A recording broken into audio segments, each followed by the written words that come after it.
जय मसीह की। मेरे YouTube channel Hindi Gujarati Bible study में आपका स्वागत है।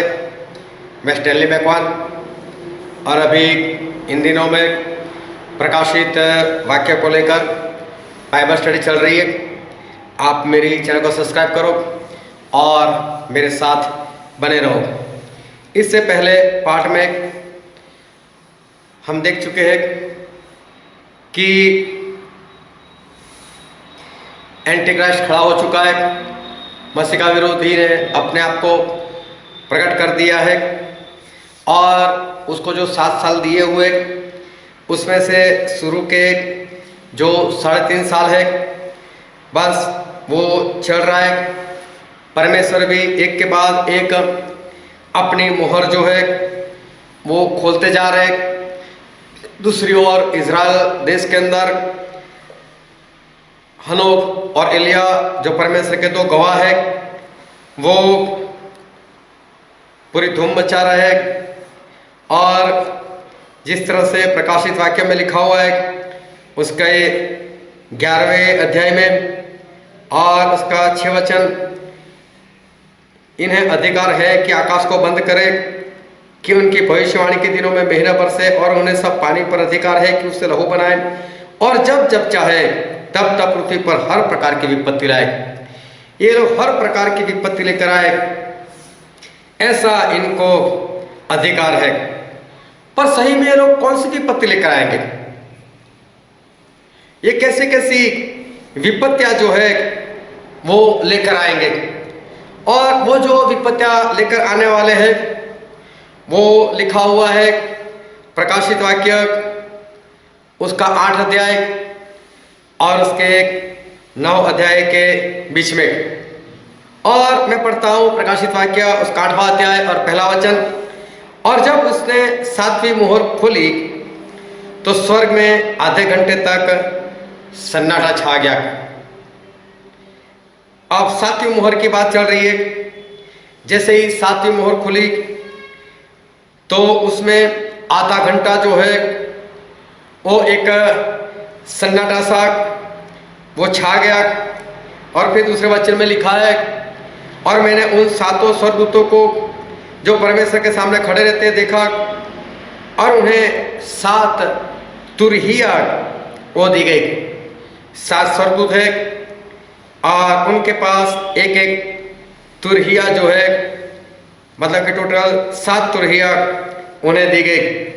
फिर आगे पढ़ते, फिर एक और स्वर्गदूत सोने का धूपदान लिए हुए आया और वेदी के निकट खड़ा हुआ और उसको बहुत धूप दिया गया कि सब पवित्र लोगों की प्रार्थनाओं के साथ उस सोनेली वेदी पर जो सिंहासन के सामने है चढ़ाए। यहाँ पर लिखा है बहुत धूप दिया गया। और फिर लिखा है पवित्र लोगों की प्रार्थनाओं। धूप मतलब प्रार्थना और बहुत धूप मतलब बहुत लोगों की प्रार्थना। बहुत लोगों की प्रार्थना जो है वो यहाँ पर है। और फिर आगे मैं पढ़ता हूँ 4वां वचन, और उस धूप का धुआं पवित्र लोगों की प्रार्थनाओं सहित स्वर्गदूत के हाथ से परमेश्वर के सामने पहुंच गया। ये सारी प्रार्थनाएं परमेश्वर के पास पहुंच गई। और 5वें वचन में लिखा है, और स्वर्गदूत ने धूपदान लेकर उसमें विधि की आग भरी और पृथ्वी पर डाल दी और गर्जन और शब्द और बिजलियाँ और भूमिडोल होने लगा। ऐसा लिखा है कि धूपदान लेकर उसमें वेदी की आग भर दी और पृथ्वी पर डाल दी। धूपदान मतलब प्रार्थनाओं को ले लिया। और प्रार्थना जो है वो एक धूप के समान होनी चाहिए कि जो धुआं होता है वो हमेशा ऊपर ही जाता है, आप उसको बंद नहीं कर सकते।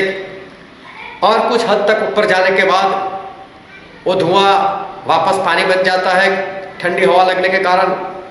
और पानी का जो वजन होता है वो हवा से ज़्यादा होता है, इसलिए वो पानी नीचे आ जाता है जिस तरह से बरसात होती है। तो प्रार्थना ऐसी होनी चाहिए कि जो परमेश्वर के पास पहुंच जाए और परमेश्वर के पास से आशीष लेकर वो प्रार्थनाएं वापस आ जाए। ऐसी हमारी प्रार्थना जो है वो परमेश्वर के पास पहुंच जानी चाहिए। तो फिर बाइबल में लिखा है यहाँ पर कि वो प्रार्थनाएं जो है वो ऊपर परमेश्वर के पास वो धूप बनकर ऊपर चली गई। और फिर लिखा है 5वें वचन में, और स्वर्गदूत ने धूपदान लेकर उसमें से वेदी की आग भरी और पृथ्वी पर डाल दी, और गर्जन, शब्द, बिजलियां, भूइंडोल होने लगा। ये सब कुछ होने लगा। ये वक्त ऐसा है, शुरुआत के 3.5 साल मसीह के विरोधी के वो शुरू हो चुका है। सभी को पता चल चुका है कि मसीह का विरोधी वो अपने आप को प्रकट कर चुका है। साथ में पवित्र आत्मा का काम बंद हो चुका है। सोचो उस वक्त जो मसीह के लोग हैं उनकी प्रार्थना कितनी बढ़ जाएगी, क्योंकि मसीह का विरोधी खड़ा हो चुका है। ये लोग मोहर नहीं ले रहे, और इस कारण मसीह के विरोधी के दिनों में मसीह के जो लोग हैं उनकी प्रार्थनाएं जाहिर है कि बहुत ही बढ़ जाएगी। प्रार्थना भी जबरदस्त करेंगे। और इसलिए यहां पर लिखा हुआ है कि बहुत सारा दुख, मतलब बहुत सारी प्रार्थनाएं। और फिर प्रार्थना भी ऐसी है कि परमेश्वर के पास ऊपर जा रही है और उत्तर भी मिल रहा है। फिर प्रकाशित वाक्य 8:6 में लिखा है, और वे 7 स्वर्गदूत जिनके पास 7 तुरहियां थी फूंकने के लिए तैयार हो गए। लेकिन कब? जब प्रार्थनाएं ऊपर गई तो समझो कि उसका उत्तर ये तुरही के साथ हमें मिल रहा है। शुरुआत के 3.5 साल 2 गवाह का काम चल रहा है। उनको किसी भी तरह की विपत्ति लाने का अधिकार है, और सभी लोगों की प्रार्थना भी बहुत है। और पहला राजा 17 अध्याय और 1 और 2 वचन जब हम पढ़ते तो मैं आपके लिए पढ़ लेता हूँ। पहला राजा 17 अध्याय और उसका 1 और 2 वचन। और तिशबी एलिया जो गिलाद के परदेशियों में से थे, उन्होंने अहाब से कहा, इज़राइल का परमेश्वर यहोवा जिसके सम्मुख में उपस्थित रहता हूँ, उसके जीवन की शपथ, इन्हीं वर्षों में मेरे बिना कहे न तो मैं बरसेगा और न ओस पड़ेगी। यहाँ पर लिखा है कि एलिया ने ऐसी प्रार्थना की, एलिया ने ऐसा बोल दिया कि जब तक मैं नहीं कहूँगा तब तक मेहने बरसेगी। लेकिन यही बात अगर हम याकूब की पत्री में पढ़ते, उसका 5वां अध्याय और उसका 17वां वचन, यहाँ पर लिखा, एलिया भी तो हमारे समान, हमारे स्वभाव के जैसे मनुष्य थे, और उन्होंने गिड़गिड़ा कर प्रार्थना की कि मेहना बरसे, और 3.5 वर्ष तक भूमि पर मेह नहीं बरसा। और फिर उन्होंने प्रार्थना की तो आकाश से वर्षा हुई। लेकिन राजा को पुस्तक में पढ़ते हैं तो ऐसा लिखा है कि बस उन्होंने बोल दिया जब तक मैं नहीं कहूंगा बरसात नहीं बरसेगी। लेकिन फिर उन्होंने क्या किया? प्रार्थना की, और उन्होंने धरती पर प्रार्थना की कि मेहना बरसे, और परमेश्वर ने स्वर्ग से सुनकर अकाल जो है उसको भेज दिया। इसी तरह से ये जो 2 गवाह है वो लोग अपनी ओर से कोई विपत्ति नहीं डालने वाले, लेकिन उनको जो भी विपत्ति डालनी है उसके लिए वो लोग भी तो प्रार्थना करेंगे, क्योंकि वो भी तो आखिर इंसान ही है। और वो प्रार्थना करेंगे और परमेश्वर ऊपर से उत्तर देंगे।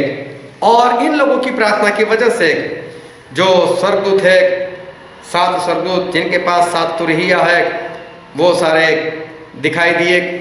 और अभी वो लोग जो है वो काम कर रहे। तो प्रकाशित वाक्य 8वां अध्याय उसके 7वें वचन में लिखा है, पहले स्वर्गदूत ने तुरही फूंकी और लहू से मिले हुए ओले और आग उत्पन्न हुई और पृथ्वी पर डाले गए और पृथ्वी की 1/3 जल गई और पेड़ों की 1/3 जल गई और सब हरे घास भी जल गई। अभी देखो, जैसे पहले तुरही फूंकी गई, मतलब नीचे 2 गवाहों ने प्रार्थना की होगी कि परमेश्वर आप विपत्ति लेकर आओ, और ऐसी विपत्ति लेकर आओ कि जिसमें लहू से मिले हुए ओले, बर्फ, लेकिन बर्फ के अंदर लहू मिला हुआ है, और बोले साथ में आग के साथ तो बर्फ पिघल जाता है, लेकिन मालूम नहीं ये कैसा बर्फ है जो आग से पिघलता नहीं और उसके अंदर लहू भी रखा हुआ है। तो आग, लहू और ओले, सोचो ये सब ऊपर से आएगा और धरती का तीसरा हिस्सा वो जल जाएगा। तीसरा हिस्सा मतलब 33.33%, इतना सब कुछ जल जाएगा। और जो घास है वो तो बाइबल में लिखने के अनुसार 100% वो जल गई। सोचो ये हनो और एलिया के जरिए हो रहा है, ये दोनों है तो इज़राइल के अंदर, लेकिन काम हो रहा है पूरी दुनिया में। टीवी में न्यूज़ आएंगे, आप लोग देखोगे कि ये 2 लोग जो है वो कैसी कैसी विपत्तियां लेकर वो आ रहे हैं। लेकिन उस वक्त जो परमेश्वर के लोग हैं, विश्वासी लोग, वो तो बहुत खुश हो जाएंगे क्योंकि उनका बदला लिया जा रहा है। वो खुश होंगे कि हमारे परमेश्वर वो सही रीति से वो काम कर रहे हैं। फिर आगे पढ़ते उसका 8वां वचन, और दूसरे स्वर्गदूत ने तुरही फूंकी तो मानो आग सा जलता हुआ एक बड़ा पहाड़ समुद्र में डाला गया और समुद्र का 1/3 लहू हो गया। यहाँ पर लिखा है कि जब दूसरी तुरही फूंकी गई तो मानो आग से जलता हुआ एक बड़ा पहाड़, मतलब पहाड़ नहीं है, लेकिन जैसे यूहन्ना देखते हैं तो यूहन्ना को ऐसा लगता है जैसे पहाड़ जैसा कुछ है जो जल रहा है और वो समुद्र में गिर रहा है। अब मुझे नहीं मालूम ये क्या है क्या नहीं, लेकिन बरसों पहले की घटना मुझे याद आती है। और धरती वालों ने एक ग्रह बनाकर आसमान में छोड़ दिया था जिसका नाम था स्काईलैब। तब मैं काफ़ी छोटा था, स्कूल में पढ़ता था, लेकिन उसमें कुछ खराबी हो गई और वो धरती की ओर आने लगा। काफ़ी बड़ा बनाया था और सभी लोग डर गए कि जिस जगह पर गिरेगा ना वहाँ पर तबाही मचा देगा वो। तो कोई ऐसा था कि तबाही मच जाएगी, तो लोग डरे हुए थे। उस वक्त प्लेन की आवाज़ से भी 2-4 लोग तो हार्ट अटैक हो गया, उनका हार्ट फेल हो गया। ये यूहन्ना देखते हैं। अभी यूहन्ना तो बहुत पुराने ज़माने में थे, उनको क्या मालूम कि भविष्य में इंसान ऐसा भी कर सकता है। तो उनको ऐसा लगता है कि जैसे आसमान से जलता हुआ एक पहाड़। लेकिन ये मेरा मानना है कि ऐसा ही कोई ग्रह होगा, हो सकता है ऐसा ना भी हो, ये मेरा मानना है। ऐसा कुछ फेल हो जाएगा और जब भी वो स्पीड में हवा में आता है तो उसमें अपने आप आग लग जाती है। और हो सकता है ऐसा कोई ग्रह आकर समुद्र में गिर जाए। लेकिन बाइबल में लिखने के अनुसार कि समुद्र का 1/3 मतलब तीसरा हिस्सा मतलब 33.33% पानी जो है वो लहू हो गया। इतना ही नहीं, 9वें वचन में लिखा है और समुद्र की एक तिहाई सृजी हुई वस्तुएं जो सजीव थी मर गई और एक तिहाई जहाज नाश हो गए। जितने जहाज समुद्र में घूम रहे थे उसमें तीसरे हिस्से के 33% जहाज भी खत्म हो गए और 33.33% जो उसमें जीव जंतु थे वो सारे जीव जंतु भी खत्म हो गए। लेकिन ये सब कुछ हनोक और एलिया की प्रार्थना से हो रहा है। फिर आगे पढ़ते 10वां वचन, और तीसरे स्वर्गदूत ने तुरही फूंकी और एक बड़ा तारा जो मशाल की नाई जलता था स्वर्ग से टूटा और नदियों की तिहाई पर और पानी के सोतों पर आ पड़ा। अभी ऐसा हुआ, कुछ दिए जैसा जलता हुआ कुछ गिरा। यहाँ पर मशाल लिखा है, सही शब्द है एक दिए जैसा, और वो जलता हुआ आया एक तारे के जैसा, और उसकी वजह से जो पीने वाला पानी होता है, पानी के झरने और नदी, ऐसी 33% सोतों के ऊपर वो आ पड़ा। और यहाँ पर लिखा है, और उस तारे का नाम नागदोना कहलाता है, और एक तिहाई पानी नागदोना सा कड़वा हो गया और बहुत तेरे मनुष्य उस पानी के कड़वे हो जाने से मर गए। सही में पानी कड़वा नहीं होगा, जहरीला हो गया, और जहर की वजह से तकरीबन 33.33 पानी जो था % वो जहरीला हो गया, और बहुत सारे लोग, कई लोग जो है वो जान से मारे गए। कितना था वो नहीं लिखा, लेकिन यहाँ पर जो शब्द है कड़वा दोना, नागदोना, उसका मतलब होता है जहर, और उस पानी में जहर मिलने की वजह से कई लोग मारे गए। फिर आगे पढ़ते हैं प्रकाशित वाक्य 8:12, और चौथे स्वर्गदूत ने तुरही फूंकी और सूर्य की 1/3 और चांद की 1/3 और तारों की 1/3 पर आपत्ति आई, यहाँ तक कि उनका 1/3 अंग अंधेरा हो गया और दिन की 1/3 में उजाला न रहा, और वैसे ही रात में हो गया। अभी सूरज, चंद्र और तारों का 1/3 जो हिस्सा हुआ 33.33%। मालूम नहीं परमेश्वर ऐसा क्यों कर रहा है कि हर बार 33.33%। मुझे लगता है कि शैतान ने भी 33.33% स्वर्गदूतों के पास पाप करवाया, इसलिए परमेश्वर भी इसी तरह से लगता है उसको परेशान कर रहे। तीसरा हिस्सा सूरज का, तीसरा हिस्सा चांद का, तीसरा हिस्सा सितारों का अंधेरा सा हो गया। और फिर आगे लिखा है 13वें वचन में, और जब मैंने फिर देखा तो आकाश के बीच में एक उकाब को उड़ते और ऊंचे शब्द से यह कहते हुए सुना कि उन 3 स्वर्गदूतों की तुरही के शब्दों के कारण जिनका फूंकना अभी बाकी है, पृथ्वी के रहने वालों पर हाय हाय।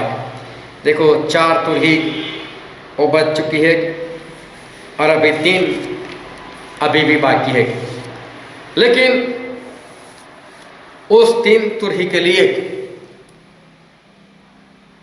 धरती पर रहने वालों के लिए हाय हाय हाय, मतलब बहुत ही भारी विपत्तियां अभी भी बाकी है। लेकिन जिनके पास पवित्र आत्मा की मुहर है उनको कुछ नहीं होने वाला। और इसलिए एक बार फिर से कहता हूं, ये वक्त आने से पहले, अभी वक्त हमारे पास है नहीं, उससे पहले पवित्र आत्मा को पालो, पवित्र आत्मा की मुहर ले लो, वरना जब ये दिन आएंगे तब आप कुछ नहीं कर पाओगे, धरती पर विनाश हो जाओगे और अनंत काल के नाश में भी, मतलब आग की झील में भी चले जाओगे। इसलिए अपने आप को तैयार करो कि परमेश्वर की मोहर को पालो। परमेश्वर आपको आशीष दे। आमीन।